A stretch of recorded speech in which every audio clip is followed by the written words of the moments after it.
Chelsea against Arsenal.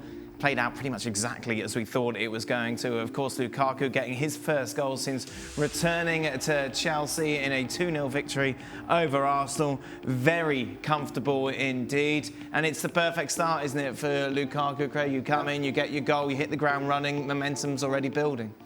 Yeah, and you're playing against two particularly weak, a weak back line. Yeah. Holding and Murray. That's a partnership and a half, is it not? Yeah. I'm telling also you. Quite a few injuries, isn't it, they were saying? Oh, that's not, right, come on. That's not the reason. I mean, I actually thought some of Lukaku's hold-up play was pretty poor during the game, but then he's just such a big physical goal threat. Yeah. And I think once he gets up to speed, I think in the second half, some of his touches, it was getting under his feet, but he should have had another goal. Actually, it was a great save from Leno. Yes. In the second half from the header, but he's off to a flying start. He's got his goal to get him underway. But boy, that's no surprise. The big thing is Arsenal. Yeah, the night's already out for Arteta, but you look at this 11. Well, I tell you what, but they've spent more than anybody else. It's not Arteta's fault, is it? No.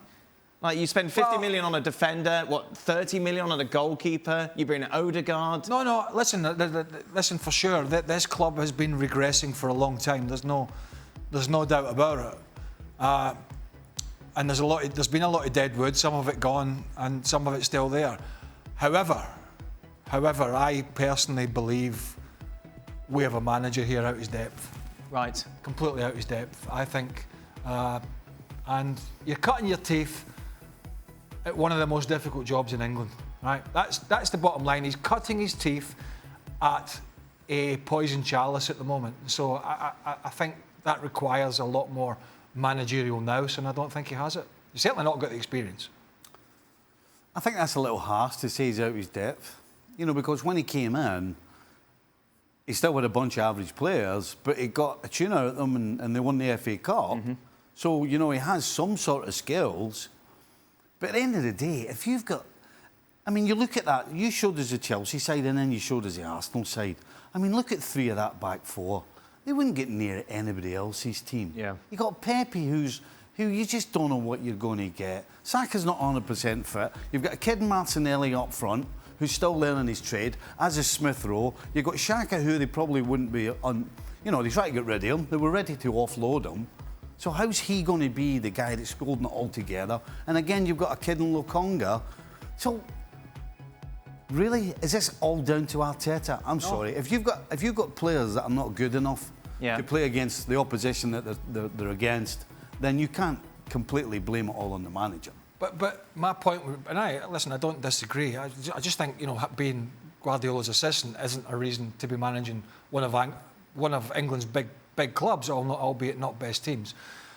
The one thing I would say is that at one point when he came in, he was lauded for the way that he shuffled things around. Yeah, and dumping Guendouzi, there was a lot of people saying, good, he's standing up. And Maitland-Niles, where he played him at certain times and how he tried to take some of the Man City stuff. But I don't know what's happened, because he sat on his backside and watched Chelsea completely smash him down the right-hand side, and he didn't do anything about it. Right. At least, if you're struggling, do something.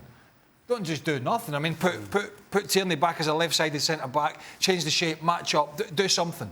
He didn't do anything, and so he thought just doing the same thing poorly would work, and it did. But that club's rotten. Let me tell you something, Craig. I once managed a team. Ooh, you're rubbing your hands. And I never used to change it a lot.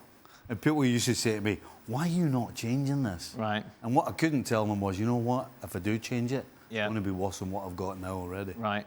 That's probably what And now he's you're thinking. here with us. And now I'm here with you. That kind of might be some sort of thing in his head, though.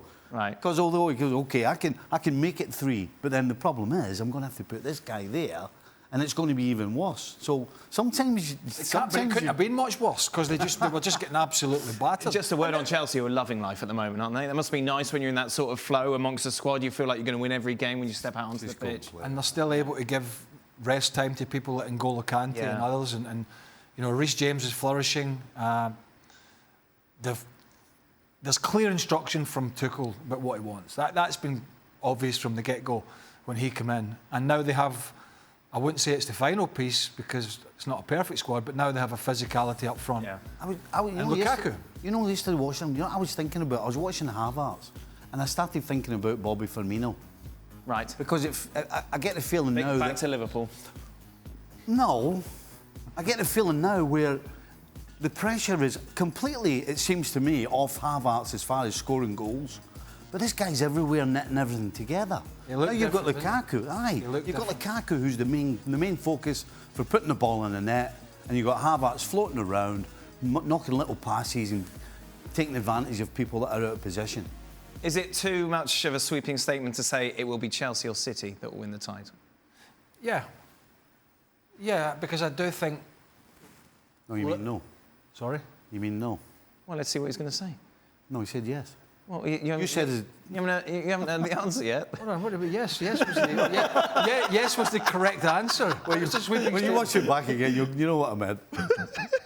Listen, nobody can get in your head. No, because Liverpool have got a chance. Right. I don't think United have for obvious reasons. I'm still in the case.